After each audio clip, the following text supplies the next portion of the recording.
This week in T1D, the week of June 27th, 2026. 6 type 1 diabetes stories, every claim sourced on screen. First, a large study of U.S. veterans in diabetes care found adults with type 1 who started a continuous glucose monitor had about a fifth lower risk of death, with the benefits strongest in those 65 and older.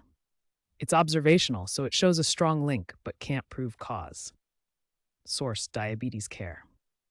Next, Tandem's Control IQ plus automated insulin delivery earned a European CE mark for two new groups: adults with type 2 and people with type 1 during pregnancy.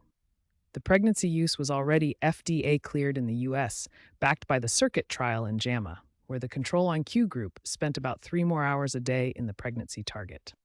Source: Tandem press release. A safety note: Dexcom says 2 scrapped G7 sensor lots, one unsterilized, one high failure, were stolen and sold through an unauthorized distributor into U.S. pharmacies. The lots are 1725204004 and 1725069002. If yours are affected, Dexcom says don't use them and call for free replacements, or check at dexcom.com/theft-check. Source: Dexcom and the FDA.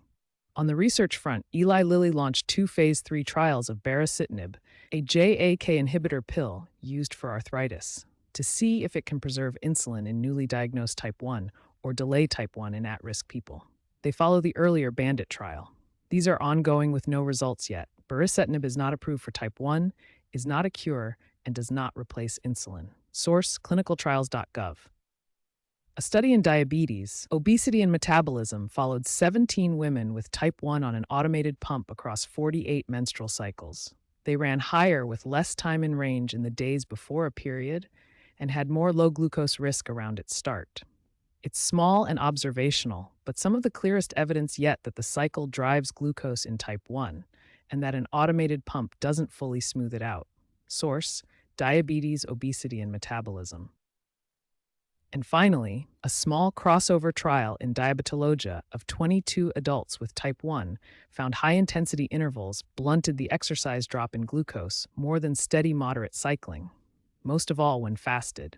It's early stage, and exercise responses vary a lot, so it's a group pattern, not a rule for any one person.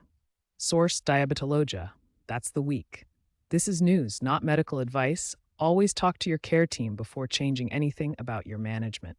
New recap every Saturday. Subscribe to T1D Pulse.